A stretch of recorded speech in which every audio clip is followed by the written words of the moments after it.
Hey guys, so I wanted to start a conversation. And this is going to be an interesting sequence. I'm going to do more than one video about this.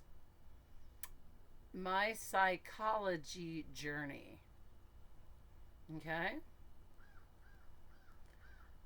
I wasn't allowed to even get counseling until 1990. I was born in the 70s. I'm not going to tell you which year because that's too much information. So I'm a Generation Xer to say the least. You can clearly tell that my bullshit meter works better than most people's, and that's typically a Generation Xer. Yeah, I can smell it from 10 zillion miles away. Now, when I first got diagnosed with post traumatic stress disorder, that was in 1990 because that was the first time I was ever allowed to go to any counseling. So, and I was very suspicious of counseling. I was very suspicious of psychology, and thinking because of many reasons. But we all know these reasons. So, um, I went to the University of Kentucky, and that's where I got the counselor, um, psychology person who diagnosed me when I in 1990, and that was fine. And also, she told me that I was the scapegoat too.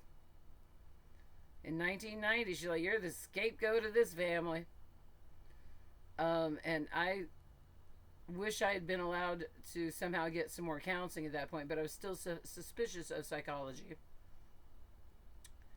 And then I went to college in 1991, and it is the number one school for 45 years straight, according to U.S. News and World Report, for 45 years, probably more. And it's for poor Appalachian kids like me. And while I was there at college, I was forced to read, in order to get through college, at least close to, I mean, hundreds of books, at least close to 1,000 books. They give you a list of hundreds of books, and by the time you're done with college, you're going to at least glance at or look through, if you're doing a decent job at all, you're going to read at least close to 1,000 to 1,500 books, and you're going to at least learn how to do research. One of those books I was forced to read, required reading by the time you get your bachelor's degree, was Civilization and Its Discontents by Sigmund Freud, who's also a member of that group that must not be named. Okay? I didn't like Freud from the get go. I was like, this motherfucker, And I found out so much about him since then. No, and I was right about him too. I was so right, it's just ridiculous. What a sick fuck he is. He did cocaine, he fucked his patients, his father raped his sisters.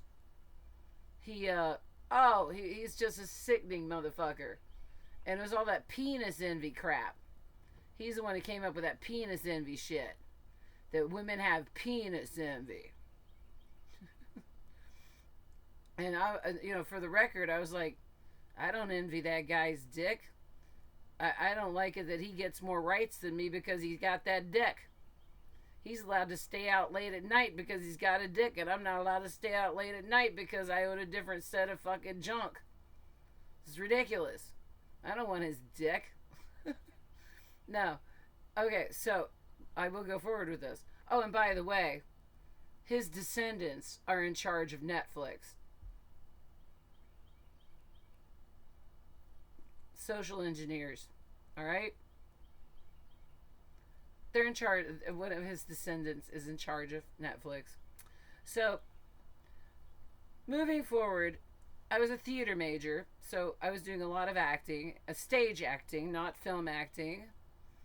And I was in a play called Les Liaisons Dangereux, otherwise known as Dangerous Liaisons. I got to play Madame de Tourvel. If you ever saw the movie, it's the same role that the actress Michelle Pfeiffer played in the movie. The victim. She is the victim of the story. Actually, in retrospect, I hated that fucking role. Just so you know, I had to wear a corset, had to play the victim all the time. By the time I was done with the role, I was sick of it. Because you had to wear a corset. I wore some beautiful costumes. But the woman who was playing my mother figure in the play happened to be the wife of the head of the psychology department at the college. And I was having to read Civilization and Its Discontents. And I told her, I don't like this Freud guy. I don't like this, what he's saying about, oral fixation. And he was talking about oral fixation and penis envy. Which I just find to be hilarious. I mean, give me a break. A woman doesn't... Lord have mercy. A woman needs a man like a fish needs a bicycle. So whatever. I digress, excuse me, because that's just hilarious. So I'm telling her this, and I was struggling with it because I was having to pass tests on it and everything else.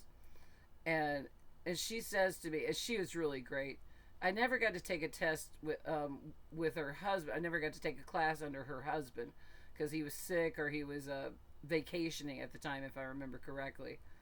And she said to me, and she was cool. She said, you know what? That Freud guy, he was talking about something that is this big in this small of a way. And that's the truth. That's what he was doing. Also, in that same play that I was in, the guy that was playing Valmont, the evil dude, he was a fabulous actor. I loved working with him. He was just so great. He was one of my best friends. We used to smoke pot together. We did all sorts of acting together. He still acts in Kentucky. He was the greatest. What a great friend. We had a good time together.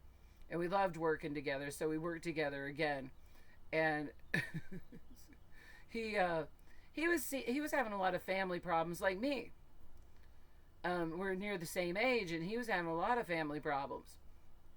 And he went to the psychiatrist, and he kept on getting medications. And I didn't think that the medications were helping him. I thought the medications were fucking him up. He lost his hair. All of his hair because of these medications. And I was like, dude, I don't know if these medications are any good for you. I don't want to interfere with your therapy, but this doesn't seem right, So I was even more suspicious of psychology after that point. Before I graduated that school, I did take a psychology course, which I ended up dropping because I was in another play and I didn't have time for it. And plus, fuck you, I wasn't impressed. Psychology 101 had, in the textbook, had one paragraph this big about narcissism.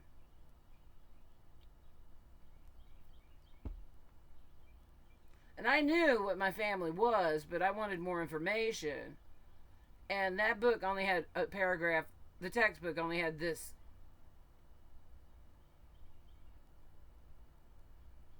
And so I kicked that to the curb for a while. Now, somebody else told me after that that's because narcissism is abnormal psychology. Furthermore, they do get to study the psychos in prisons and study the most sick individuals on the face of the earth and assess them and see the spectrum of behavior. So, and it's been life-saving for me. I just don't agree with all the meds being thrown. Because I watched my acting friend I don't think they were helping him. I didn't like what they were doing to him. He needed therapy. I don't think he needed pills thrown at him. Because he was my friend and I saw the whole thing. So, that's video number 1 about my psychology journey. I've got more to say about that. And we'll see you soon.